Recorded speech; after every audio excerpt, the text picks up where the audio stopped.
प्रिय विद्यार्थियों, एक बार पुनः स्वागत है आपका इंटरमीडिएट भौतिक विज्ञान की इस क्लास में। और इस वीडियो में हम लोग वायु चुंबकीय स्पेक्ट्रम के विषय में जानकारी प्राप्त करने वाले हैं। और चूंकि इसके पहले की वीडियो में आपने तमाम चीज़ें सीखी, आपका तो वैद्य चुंबकीय तरंग का जो चैप्टर मैंने चालू किया था उसमें हम लोगों ने तमाम चीज़ें अभी तक सीख ली हैं। और चूँकि वैद्युत धारा के चुंबकीय प्रभाव और वैद्य चुंबकीय प्रेरण दो ऐसी घटनाएं हैं जिनसे हमें ये ज्ञात होता है कि वैद्युत धारा चुंबकीय क्षेत्र उत्पन्न करती है। और साथ ही साथ समय के साथ में परिवर्तित चुंबकीय क्षेत्र की बात करते हैं तो वो वैद्युत क्षेत्र या ई उत्पन्न करता है। अब अपने दिमाग में यह प्रश्न उठना लाजमी है, स्वाभाविक है कि क्या इसका विलोम भी सत्य है। अर्थात क्या परिवर्ती वैद्युत क्षेत्र भी चुंबकीय क्षेत्र उत्पन्न कर सकता है। इस कड़ी में पहले मैक्सवेल ने परिकल्पना प्रस्तुत की और ये बताया कि न केवल वैद्युत धारा से बल्कि समय के साथ में परिवर्ती वैद्युत क्षेत्र अगर है तो वो भी चुंबकीय क्षेत्र स्थापित कर सकता है। और मैक्सवेल ने समय के साथ परिवर्ती वैद्युत धारा से संबंधित संधारित्र या कैपेसिटर के बाहर चुंबकीय क्षेत्र ज्ञात करने के लिए एम्पियर का नियम का प्रयोग किया और ये बताया कि एम्पियर के नियम में एक विसंगति है, एक खालीपन है, और जिसको दूर करने के लिए मैक्सवेल ने एक अतिरिक्त धारा, एक एक्स्ट्रा करंट का सजेशन दिया, सुझाव दिया, जिसे हम लोग आज विस्थापन धारा के नाम से जानते हैं।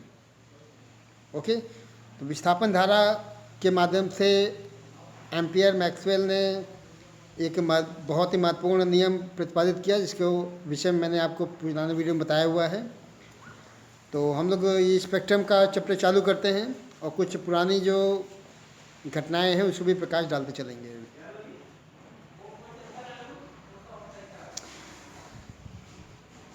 तो देखिए, विस्थापन धारा मैंने आपको बताया हुआ है। विस्थापन धारा मैंने आपको भी हिंट किया कि जो है किसी भी कैपेसिटर के दोनों प्लेटों के बीच में जब आप इलेक्ट्रिक फील्ड की बात करते हैं और इलेक्ट्रिक फील्ड अगर वैरी करता है, लगातार परिवर्तित होता है, तो निश्चित रूप से उस प्लेट के उन दोनों प्लेटों के बीच में एक चुंबकीय क्षेत्र स्थापित हो जाता है। और एक अन्य धारा जो कि विस्थापन धारा के नाम से जानी जाती है। और मैंने फिर आपको विस्थापन धारा भी बताया हुआ है, इसको भी आपको देख लेना है इस वीडियो में। ठीक है। उसके बाद देखिए, मैक्सवेल की जो इक्वेशंस हैं, these are very very important. Maxwell के मैंने आपको इक्वेशंस 4 बताए हैं, जो कि विद्युत में गॉस के नियम, चुंबक में गॉस का नियम, वैद्युत चुंबकीय प्रेरण संबंधी नियम फराडे का, और चौथा जो है एम्पियर मैक्सवेल का परपथीय नियम। चारों के फॉर्म भी देखिए यहाँ शो किए गए हैं, इसको आपको देख लेना है। पहला ये गॉस का नियम विद्युत क्षेत्र में, गॉस का नियम चुंबकीय क्षेत्र में, वैद्युत चुंबकीय प्रेरण संबंधी फराडे का नियम, और ये एम्पियर मैक्सवेल का परपथीय नियम। तो चारों देखिए नियम बताए गए हैं। जो लास्ट टर्म बना हुआ है ये विस्थापन धारा का है, आईडी का कॉन्सेप्ट है। इसको आप पुराने वीडियो में चेक कर सकते हैं। फिर इसके बाद देखिए, मैंने आपको वैद्युत चुंबकीय तरंगों के गुण बताए थे, उनकी उत्पत्ति का सोर्स क्या है, मैंने आपको वो बताया हुआ है। तो उसको अभी चेक कर लेना है कि इलेक्ट्रोमैग्नेटिक वेव्स की प्रॉपर्टीज़ क्या क्या हैं। और मैंने इसके पॉइंट्स एक एक पॉइंट एक्सप्लेन किया हुआ है, वहाँ से आपको इसको देख लेना है ना। आप जैसा कि देख पाते हैं, वैद्युत चुंबकीय तरंगें त्वरित आवेशित कणों के द्वारा उत्पन्न की जा सकती हैं। और इन तरंगों को चलने के लिए किसी प्रकार के माध्यम की आवश्यकता नहीं होती है। और ये तरंगें अनुप्रस्थ प्रकृति की होती हैं, ट्रांसवर्स नेचर होता है, जिनमें वैद्युत क्षेत्र ई और चुंबकीय क्षेत्र बी दोनों के कंपोनेंट, दोनों के कंपन मौजूद होते हैं। और जब आप बात करते हैं ई नॉट की और बी नॉट की, अधिकतम value, peak value of electric field, peak value of magnetic field, इन दोनों को भाग करते हैं, तो आपको जो है उस इलेक्ट्रोमैग्नेटिक वेव का जो प्रोपगेशन का स्पीड होता है 3 लाख किलोमीटर पर सेकेंड, वो आप प्राप्त कर सकते हैं। तो ये सब पॉइंट्स हैं, इसको मैंने आपको बताया हुआ है। और आज मैं आपको ले चलता हूँ इलेक्ट्रोमैग्नेटिक स्पेक्ट्रम की तरफ, जो कि एक बहुत ही महत्वपूर्ण टॉपिक है। और विशेष रूप से बोर्ड के विद्यार्थियों के लिए, क्योंकि यहाँ से जो क्वेश्चन बिल्कुल सीधा सीधा नहीं आता है, बल्कि आपको ये चेक करना है कि जो स्पेक्ट्रम के किस भाग में कौन सा तरंग पाया जाएगा, उसकी फ्रीक्वेंसी कितनी है, उसका वेवलेंथ कितना है, ओके, उसका गुण क्या है, उपयोग क्या है, ओके। ये चीज़ें आपको जो है ध्यान में रखनी पड़ेंगी।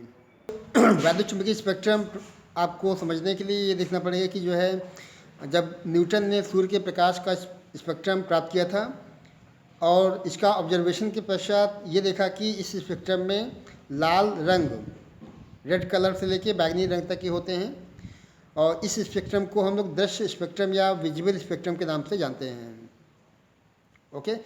लाल रंग की वेवलेंथ आपको याद होनी चाहिए, लगभग 7800 एंगस्ट्रॉम, और बैगनी की जो है लगभग 4000 एंगस्ट्रॉम के आसपास होती है, ओके। तो इस प्रकार से ये रेंज होता है विजिबल स्पेक्ट्रम का, दृश्य स्पेक्ट्रम का। और सूर्य के प्रकाश का स्पेक्ट्रम लाल रंग से ऊपर और बैगनी रंग के नीचे फैला होता है, जिसको हम लोग अदृश्य स्पेक्ट्रम या इनविजिबल स्पेक्ट्रम के नाम से जानते हैं। लाल रंग जो होता है उससे अगर ऊंची या बड़ी तरंगदैर्घ्य वाला भाग हम लोग देखते हैं तो इसको अवरक्त, ओके, उसको इंफ्रारेड के नाम से जानते हैं।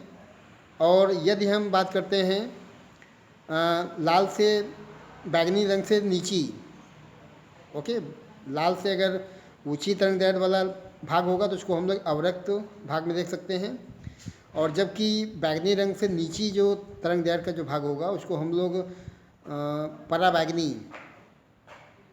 स्पेक्ट्रम या पराबैंगनी किरणों के नाम से जानते हैं। और उसके पश्चात जो है गामा किरणें, एक्स किरणें, रेडियो तरंगें, इन सब की खोज की गई, ठीक है। और चूँकि विद्यार्थी आप जानते हैं कि जो इलेक्ट्रोमैग्नेटिक वेव्स होता है उनका स्पीड ऑफ लाइट मतलब 3 × 10⁸ मीटर पर सेकेंड के स्पीड से चलती हैं ये, ओके, 3 लाख किलोमीटर पर सेकेंड की चाल से आगे बढ़ती हैं। इनकी जो प्रकृति होती है हमेशा ट्रांसवर्स होती है, अनुप्रस्थ इनका प्रकृति होता है, और प्रकाश की भांति इन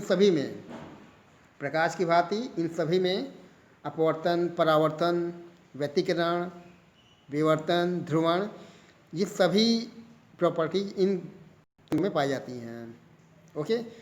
तो इस प्रकार से तरंगदैर्घ्य के क्रम के आधार पर यदि हम इलेक्ट्रोमैग्नेटिक वेव्स को व्यवस्थित करें तो ये जो स्पेक्ट्रम प्राप्त होता है हमें, उसको हम लोग वैद्युत चुंबकीय स्पेक्ट्रम कहते हैं, ओके। तो यहाँ हम लोग चेक करते हैं कि कौन कौन से भाग इसमें शो किए गए हैं इलेक्ट्रोमैग्नेटिक वेव्स के स्पेक्ट्रम में, ओके। और फ्रीक्वेंसी के आधार पर अगर हम इसको रखते हैं इस प्रकार से तो आप देख सकते हैं कि फ्रीक्वेंसी यहाँ शो की गई है, ओके, और वेवलेंथ यहाँ शो किया गया है, ठीक है। तो कौन कौन से रेज हैं, कौन कौन सी किरणें हैं, वो भी आपको याद होनी चाहिए, क्योंकि क्वेश्चन जो आपको पूछा जाएगा वो आपके स्मृति के आधार पे ही पूछा जाएगा, ओके। तो मैंने आपको बताया भी है कि gamma, X, U, V, I, M, R, okay, इतने जो तरंगें होती हैं वो वैद्युत चुंबकीय तरंगें होती हैं। गामा किरणें, एक्स किरणें, ultraviolet, visible, infra, micro and radio, ठीक है ना। गामा किरणें, एक्स किरणें, पराबैंगनी, दृश्य प्रकाश, दृश्य विकिरण, ये आपका इंफ्रारेड मतलब पराबैंगनी, के बाद अवरक्त, माइक्रो सूक्ष्म तरंगें और रेडियो तरंगें, ओके। तो ये तरंगें होती हैं जो कि स्पेक्ट्रम में जगह बनाती हैं, ओके। और इनका देखिए मैंने इसमें वेवलेंथ भी शो किया हुआ है, वेवलेंथ आप चेक कर सकते हैं। तरंग की लंबाई लगातार बढ़ेगी, ओके।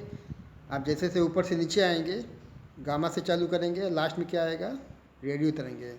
तो आप जैसे ऊपर से नीचे आएंगे तो लगातार जो लैम्डा की वैल्यू है तरंग की लंबाई वो लगातार बढ़ती जाएगी और फ्रीक्वेंसी लगातार घटती जाएगी, ओके। तो यहाँ जो फ्रीक्वेंसी है, फ्रीक्वेंसी की घटने के क्रम है और लैम्डा के बढ़ने के क्रम दिखाया गया है। तो इसमें देखिए ऊपर से गामा किरणें, एक्स किरणें, पराबैंगनी, दृश्य, अवरक्त, ये सब दिखाया गया है, और फिर माइक्रो और रेडियो, ठीक है ना। और इनको हम जो है फिर एक एक करके इनका अध्ययन करने वाले हैं, ओके। तो पहले चालू करते हैं हम लोग रेडियो तरंगे। रेडियो वेव्स क्या होती हैं उसको समझते हैं, ठीक है।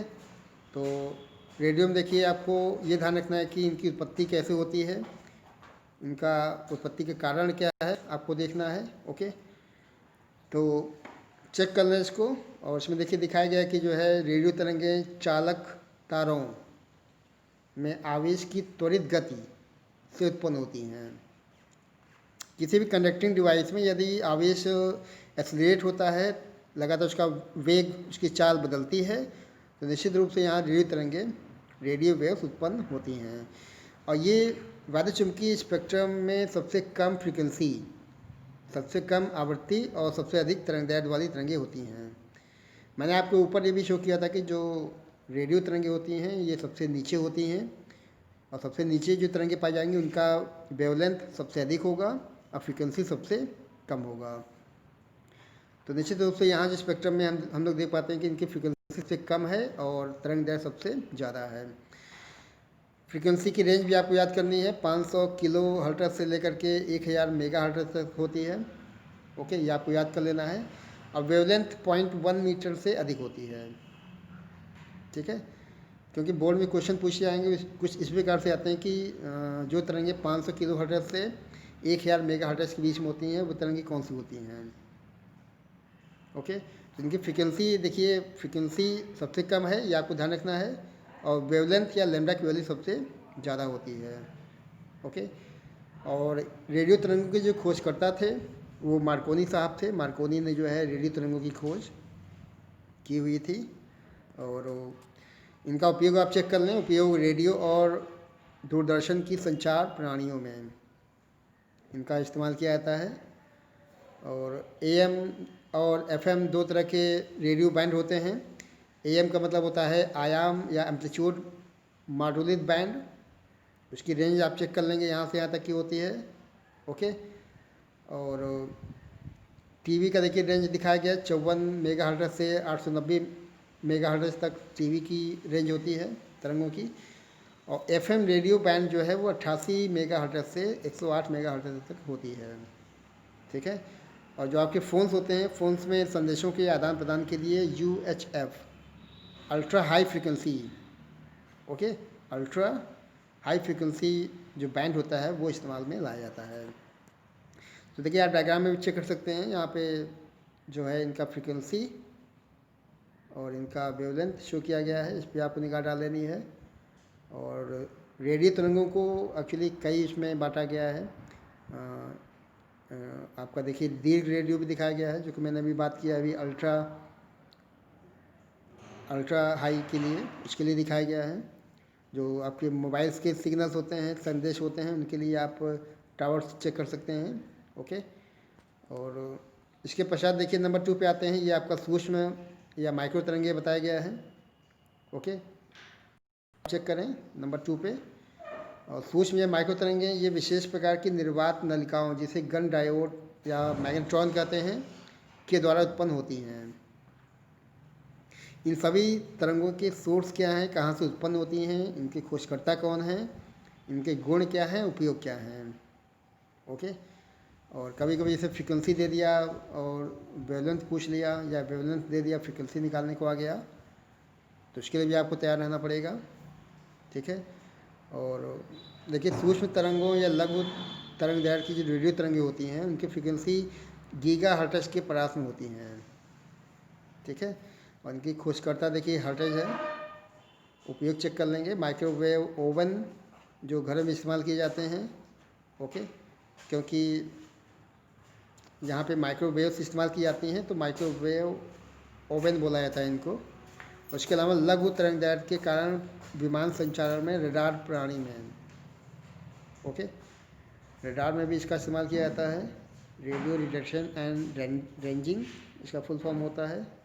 ओके, वाहनों लॉन्ग टेंस गेंद की गति ज्ञात करने में भी सूक्ष्म तरंगों का इस्तेमाल किया जाता है। ओके, तो आप देख सकते हैं कि यहाँ जो एक टेनिस प्लेयर है उसके माध्यम से अगर की बॉल इस प्रकार से निकलती है तो इसकी स्पीड आप लगातार टीवी स्क्रीन पे देखते रहते हैं। ओके, तो इसकी स्पीड को नापने के लिए स्पीड गन्स होती हैं, जिनमें हम लोग माइक्रोवेव देख पाते हैं। ओके, और माइक्रोवेव्स के लिए देखिए टेबल बनाई गई है, इसको आपको ध्यान से देख लेना है, कुछ याद भी कर लेना है। फ्रीक्वेंसी और लैम्डा का जो क्रम है वो बताया गया है। तो आपने दो तरंगे देख ली, रेडियो वेव और माइक्रोवेव्स। नंबर थर्ड पे आते हैं। थर्ड वेव जो है वो अवरक्त तरंगें शो की गई हैं, जो कि इंफ्रारेड के नाम से जानी गई हैं। ओके। और निश्चित रूप से ये जो गर्म पिंड होते हैं या अणु होते हैं, उससे इनका उत्पत्ति होता है। ओके। इनमें गर्म करने का गुण भी मौजूद होता है और कभी कभी इनको ऊष्मा तरंगे भी कहते हैं। ठीक है, तो ये पॉइंट्स हैं। और खोजकर्ता चेक कर लेंगे, हर्शेल एक वैज्ञानिक थे, विलियम हर्शेल, उनके द्वारा खोजा गया था। फ्रीक्वेंसी देखिए इनकी दिखाई गई है, फ्रीक्वेंसी में लगातार वृद्धि हो रहा है, वेवलेंथ लगातार अब कम होता जा रहा है। ठीक है, और इनका इस्तेमाल देख लेंगे। और किरण आप लोगों ने सुना होगा जो ग्रीन हाउस इफेक्ट होता है। ओके, उसमें और एक तरंगे या इंफ्रारेड तरंगे इस्तेमाल की जाती हैं। ग्रीन हाउस इफेक्ट के द्वारा पृथ्वी को गर्म बनाए रखने में इसका इस्तेमाल किया जाता है। उपग्रहों में लगे अवरक्त संसूचनों का उपयोग सैनिक उद्देश्यों एवं फसलों की वृद्धि का परीक्षण करने में किया जाता है। इलेक्ट्रॉनिक युक्तियाँ जितनी आती हैं, चाहे वो एलईडी हों या टीवी रिमोट्स हों, कंट्रोल्स हों, है ना, रिमोट कंट्रोल्स, तो उनमें भी आप जो है अवरक्त तरंगों का इस्तेमाल देख पाते हैं। ठीक है, तो इनका फ्रीक्वेंसी आप चेक कर लेंगे यहाँ से। फ्रीक्वेंसी और वेवलेंथ की रेंज आपको याद कर लेनी है। ठीक है, और आगे बढ़ते हैं, नंबर 4 पे आते हैं। नंबर 4 देखिए आपका सबसे मेन दृश्य प्रकाश तरंगे, विजिबल लाइट। ओके, अब अच्छा देखिए यहाँ विजिबल आपको दिखाया गया, उसके नीचे देखिए पराबैंगनी तरंगें शो की गई हैं, उसके ऊपर आपने भी पढ़ा अवरक्त। तो वास्तव में जो सनलाइट होता है, सूर्य के प्रकाश में तीनों तरंगे पाई जाती हैं। उसमें आपका अवरक्त भी होगा, दृश्य भी होगा और साथ में पराबैंगनी तरंगे भी होती हैं। पृथ्वी तक मेनली दृश्य तरंगे ही पहुंचती हैं, कुछ अवरक्त भी आती हैं, पराबैंगनी किरणें बिल्कुल नहीं आ पाती हैं। इस पर हम लोग चर्चा बाद में करेंगे, लेकिन उसके पहले चेक कर लेते हैं कि दृश्य तरंगें क्या होती हैं। तो निश्चित रूप से ये जो है मानव नेत्र के लिए संवेदनशील प्रकाश होता है। ओके, खोजकर्ता न्यूटन साहब थे, मैंने आपको शुरुआत में ही बताया। इनका फ्रीक्वेंसी रेंज आपको याद कर लेना है, 4×14 हर्ट्ज से 7×14 हर्ट्ज तक होती हैं। इनका वेवलेंथ जो है 7000 या कहीं कहीं 7800 लिखा जाता है। 7800 एंगस्ट्रॉम से लेकर के 4000 एंगस्ट्रॉम तक होती हैं। ओके, ये एंगस्ट्रॉम में दिखाया गया, यहाँ जो लिखा गया नैनोमीटर में दिखाया गया है। ठीक है, तो नैनोमीटर में पूछेगा तो आप ये आंकड़े शो करेंगे, और यदि एंगस्ट्रॉम में पूछा जाता है तो आप जो है 7800 से लेकर के 4000 एंगस्ट्रॉम तक इसकी रेंज होती है। ओके, सबसे ज़्यादा किसकी है? लाल की। लाल का जो वेवलेंथ सबसे ज़्यादा होता है, और बैगनी का या फिर वायलेट का लैम्डा सबसे कम होता है। और इसके अलावा देखिए दृश्य प्रकाश की बात चल रही है, विजिबल लाइट, जो कि हम लोग डेली देखते हैं। ओके, और ये एक बहुत ही महत्वपूर्ण घटना को भी शो किया गया है, जो कि वर्ण विक्षेपण के फॉर्म में दिखाया गया है। और इसमें क्या होता है कि जब आप प्रिज्म के सतह पर श्वेत प्रकाश इस प्रकार से ड्रॉप करते हैं, श्वेत प्रकाश वास्तव में इन 7 रंगों का मिश्रण होता है, बैगनी, जामुनी, नीला, हरा, पीला, नारंगी और लाल। इन 7 रंगों का मिश्रण होता है श्वेत प्रकाश। जब ये श्वेत प्रकाश किसी प्रिज्म के तल पे गिरता है, तो गिरने के पश्चात जो है जो 7 कंपोनेंट्स हैं, उन सभी कंपोनेंट्स में ये ब्रेक हो जाता है। ओके, और वी मतलब बैगनी सबसे नीचे आएगा, लाल सबसे ऊपर जाएगा। ठीक है, बैगनी का विचलन सबसे ज़्यादा होगा, लाल का विचलन सबसे कम होता है। और निश्चित रूप से चूँकि दृश्य प्रकाश की बात चल रही है, तो दृश्य प्रकाश में जो है अपवर्तन, परावर्तन, व्यतिकरण, ध्रुवण, विवर्तन, प्रॉपर्टी होती है लाइट की, वो सारे गुण यहाँ पे आप देख सकते हैं। ठीक है, अगला पॉइंट देखिए पराबैंगनी तरंगों के रूप में दिखाया गया है। These are ultraviolet rays, okay. और पराबैंगनी किरणें आपने सुनी होंगी। जो आपका सनलाइट होता है, सन रेज होती है, इसमें तीनों कंपोनेंट होते हैं, infrared, visible and ultraviolet. Ultraviolet rays जो होती हैं वो ज़मीन तक नहीं पहुंच पाती हैं, क्योंकि पृथ्वी के वायुमंडल में ओजोन लेयर होती हैं, ओजोन की परत होती है जो कि पराबैंगनी किरणों को पृथ्वी तक आने से रोकती हैं, ओके। और कैसे ये उत्पत्ति इनकी होती है वो आपको देख लेना है, ओके। और उत्पत्ति के लिए विशिष्ट लैंपों और बहुत ही गर्म पिंडों से उत्पन्न होते हैं, ठीक है। इनके खोजकर्ता आपको देख लेना है, रीटर खोजकर्ता है। इनका चेक कर लेना है कि कितना है फ्रीक्वेंसी, कितना है वेवलेंथ, ओके। 400 नैनोमीटर से लेकर के 0.6 नैनोमीटर तक की इनकी वेवलेंथ होती है, तरंगदैर्घ्य, ओके। और देखिए इसमें दिखाया भी गया है कि ये जो तरंगें होती हैं इनको ज़मीन तक आने से रोकने में ओजोन की लेयर बहुत ही हेल्पफुल होती है, बहुत ही मददगार होती है, और सूर्य से आने वाली हानिकारक पराबैंगनी किरणों से हमें बचाती है, ओके। लेकिन आज पोल्यूशन और तमाम ऐसे फैक्टर्स हैं जिनकी वजह से ओजोन लेयर में होल हो रहा है, छिद्र हो रहा है, और जिसकी वजह से पराबैंगनी किरणें ज़मीन तक पहुंच रही हैं। और पराबैंगनी किरणें जब ज़मीन तक आती हैं तो ये स्किन कैंसर तक रोग उत्पन्न कर सकती हैं, जो कि बहुत ही हानिकारक है, ओके। और पराबैंगनी किरणें देखिए कहाँ कहाँ इस्तेमाल में आ सकती हैं, इसको आपको चेक कर लेना है। तो पराबैंगनी किरणों का उपयोग रोगाणु को मारने में, जल के शुद्धिकरण यंत्रों में, ओके, लासिक नेत्र शल्यता में, खाद्य पदार्थों के परिरक्षण में, प्रिजर्वेशन ऑफ फूड्स, ओके। तो ये इनके एप्लीकेशंस हो जाएंगे। नंबर 6 पे आते हैं। नंबर 6 देखिए आपका शो किया गया है एक्स किरणों के फॉर्म में, ओके।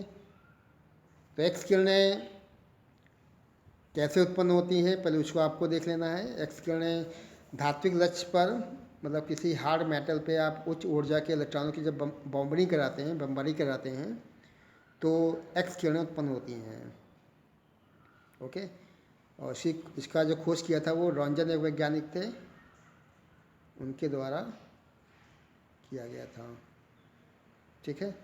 इनके खोजकर्ता हो जाएंगे। उसके अलावा आपको चेक कर लेना कि इनका जो फ्रीक्वेंसी कितना है और वेवलेंथ कितना है। ये आपका वेवलेंथ दिखाया गया है 10⁻⁸ मीटर से 10⁻13 मीटर तक। ये आंकड़े आपको याद करने पड़ेंगे। किसी भी तरंगों के इलेक्ट्रोमैग्नेटिक वेव्स के जो वेवलेंथ हैं वो आपको याद कर लेना है, क्योंकि कभी कभी बोर्ड में जो है इनके मान भी लिखने को आते हैं, ठीक है। इनका एप्लीकेशन चेक कर लेते हैं, यूजेस कहाँ कहाँ पे है। तो हड्डियों की टूट फूट का पता लगाने में, कुछ प्रकार के कैंसर भी होते हैं, इनके उपचार में इसका इस्तेमाल किया जाता है, ठीक है। तो ये आप एक्स किरणें मैंने आपको बता दिया। लास्ट में देखिए गामा किरणें शो की गई हैं, और गामा किरणें आपको चेक कर लेना है, ओके। और गामा किरणें क्या होती हैं पहले आप ये समझ लें। एक्चुअली जब आप बात करते हैं रेडियो एक्टिव पदार्थों की, तो रेडियो एक्टिव पदार्थों से अल्फ़ा बीटा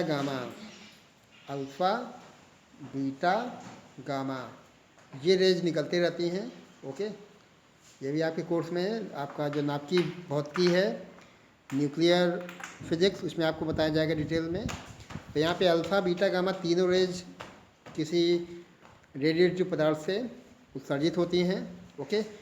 और गामा किरणें क्या होती हैं वो आप चेक कर लें कि नाभिकों के रेडियोएक्टिव क्षय से इनकी उत्पत्ति होती है। और बैकरल एक वैज्ञानिक थे, ये इनके खोजकर्ता थे, ओके।